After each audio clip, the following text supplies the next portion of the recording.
Baik, izin memperkenalkan diri sebelumnya. Izin memperkenalkan diri, nama saya Dara Ayu Rahmadila dengan NPM 23150610992. Saya adalah mahasiswa PSTID. Jadi di sini saya akan menjelaskan tentang materi logika yang selama ini sudah dipelajari. Nah, jadi saya akan menjelaskan 6 materi dengan masing-masing contoh satu soal, tapi saya di sini tidak akan menjelaskan tentang tabel semantik karena kelompok saya kemarin sudah menjelaskan tentang materi tabel semantik. Jadi, materi pertama yang akan saya bahas adalah resolusi, yang kedua adalah deduksi alami, yang ketiga adalah validitas argumen, yang keempat adalah resolusi logika predikat, dan yang keenam adalah derivasi atau deduksi alami. Nah, untuk materi yang pertama yaitu resolusi. Jadi, resolusi secara sederhana itu adalah cara untuk membuktikan benar atau salahnya suatu pernyataan dengan menggabungkan pernyataan-pernyataan yang bertentangan hingga mencapai kontradiksi atau kesimpulan yang diinginkan. Nah, di sini terdapat contoh soal tentang logika resolusi, yaitu dapat diketahui pernyataan sebagai berikut. Yuhan anak yang cerdas. Jika Yuhan anak yang cerdas, dan Yuhan rajin belajar, maka Yuhan akan menjadi juara kelas. Jika Yuhan makannya banyak atau Yuhan istirahatnya cukup, maka Yuhan rajin belajar. Yuhan istirahatnya cukup. Nah, pertama-tama kita buat dulu variabel proporsionalnya atau permisalan. Jadi misal P adalah Yuhan anak yang cerdas, Q adalah Yuhan rajin belajar, R adalah Yuhan akan menjadi juara kelas, S yaitu Yuhan makannya banyak, dan T Yuhan istirahatnya cukup. Nah, ekspresi logikanya itu adalah P, P konjungsi Q implikasi R, S disjungsi T implikasi Q, dan T. Nah, selanjutnya kita ubah ke bentuk normal konjungtif atau CNF. Nah, untuk kalimat P itu sudah dalam bentuk CNF, jadi tidak ada yang perlu diubah. Nah, untuk kalimat kedua, P konjungsi Q implikasi R, itu langkah-langkah untuk mengubah menjadi CNF. Yang pertama kita harus menghilangkan implikasi, sehingga menjadi negasi P konjungsi Q disjungsi R.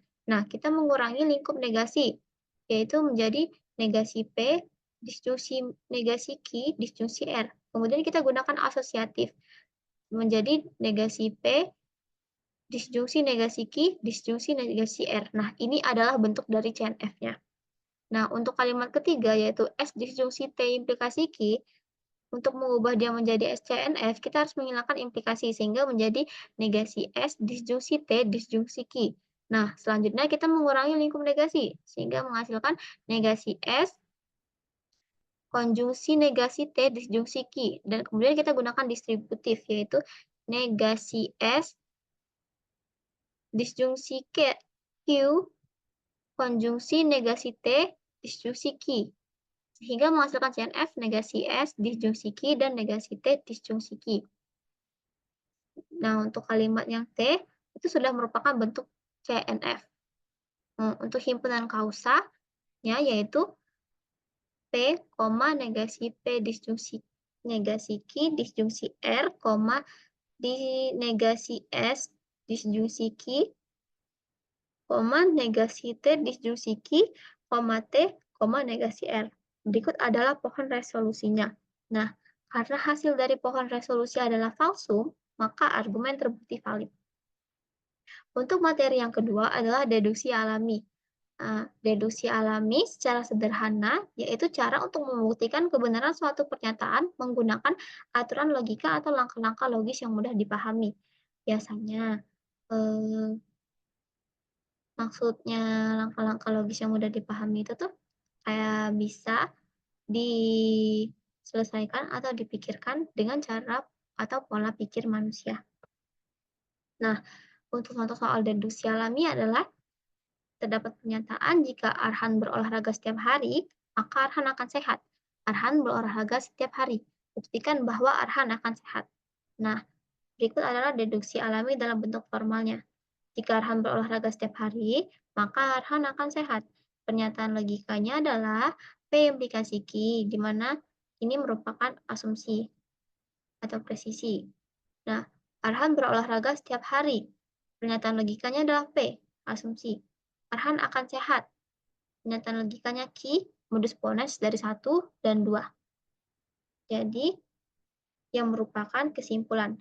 Jadi, jika Arhan berolahraga setiap hari dan Arhan memang berolahraga setiap hari, maka Arhan akan sehat. Nah, materi yang ketiga adalah validitas argumen. Jadi, validitas argumen itu adalah konsep yang menunjukkan bahwa sebuah argumen adalah valid dan hanya jika dalam semua model atau interpretasi di mana premis-premisnya benar, kesimpulannya juga benar. Nah, terdapat pernyataan bahwa jika suhu naik, maka penjualan es krim meningkat. Jika suhu turun, maka penjualan teh hangat meningkat. Nah, kita misalkan nih, N itu adalah suhu naik, T itu suhu turun, M penjualan es krim meningkat, dan H penjualan teh hangat meningkat. Nah, jika suhu naik, maka penjualan es krim meningkat. Itu adalah ekspresi logikanya, yaitu N implikasi M. Jika suhu turun, maka penjualan teh hangat meningkat. Itu ekspresi logikanya adalah T implikasi H. Berikut adalah tabel kebenarannya. Jadi, jika N bernilai true, T akan bernilai true, M bernilai true, H bernilai true, N implikasi M bernilai true, T implikasi H akan bernilai true. Nah, dapat dilihat dari N implikasi M, T implikasi H itu merupakan kesimpulan 1 dan 2. Dapat dilihat pada tabel kebenaran, seluruh kesimpulan bernilai benar atau true. Nah, karena tabel kebenaran yang dihasilkan merupakan tautologi, maka argumen tersebut valid. Nah, yang kelima ada resolusi logika predikat. Jadi, secara sederhana, resolusi logika predikat adalah teknik yang digunakan dalam pembuktian dan pemecahan masalah dalam logika predikat. Nah, terdapat contoh soal tentang resolusi logika predikat, yaitu semua mahasiswa yang rajin belajar akan lulus ujian. Siswa X adalah seorang mahasiswa yang rajin belajar. Oleh karena itu, siswa X akan lulus ujian. Nah, variabel proposisinya atau pemisalnya, PX adalah X adalah mahasiswa yang rajin belajar. IX yaitu X lulus ujian. R siswa X. Jadi ekspresi logikanya adalah apa tadi? Apa tadi? Halo sih. Kantor. Yoi kan sih sih. Kantor, ingatin kantor.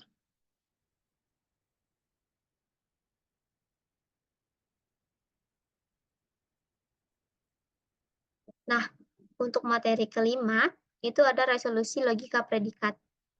Jadi, secara sederhana, resolusi logika predikat itu adalah teknik yang digunakan dalam pembuktian dan pemecahan masalah dalam logika predikat.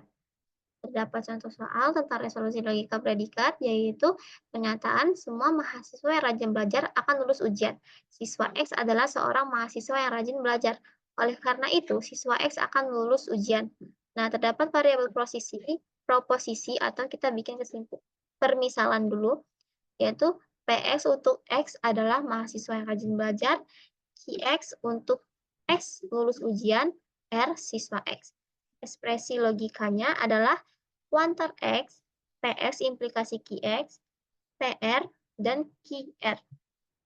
Nah, langkah resolusinya yaitu kuantor universal X, PX, implikasi QX berubah menjadi negasi PX disjungsi QX yang merupakan normal murni, bentuk normal murni.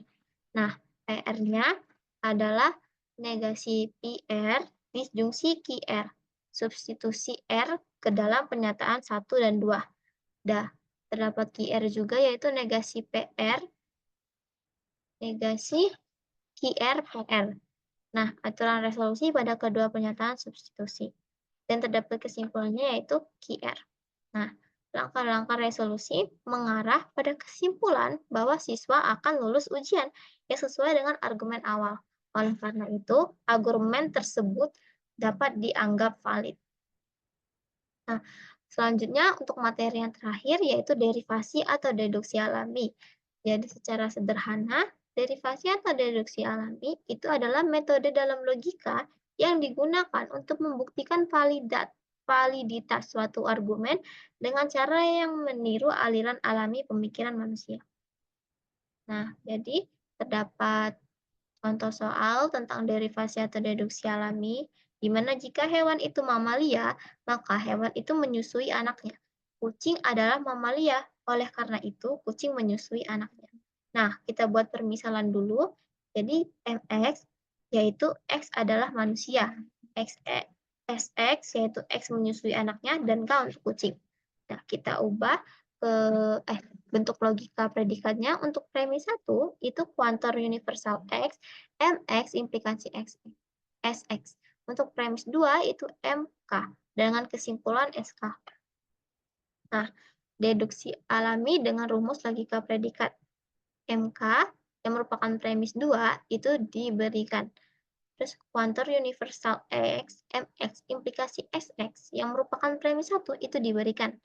MK implikasi SK MK yang merupakan bentuk penyederhanaan universal dari P1. Nah, SK itu menjadi modus ponens dari P2 dan PU. Nah, dengan menerapkan deduksi alami dengan rumus logika predikat, kita dapat membuktikan bahwa kucing menyusui anaknya dari premis-premis yang diberikan. Oleh karena itu, argumen tersebut valid. Sekian presentasi dari saya. Terima kasih.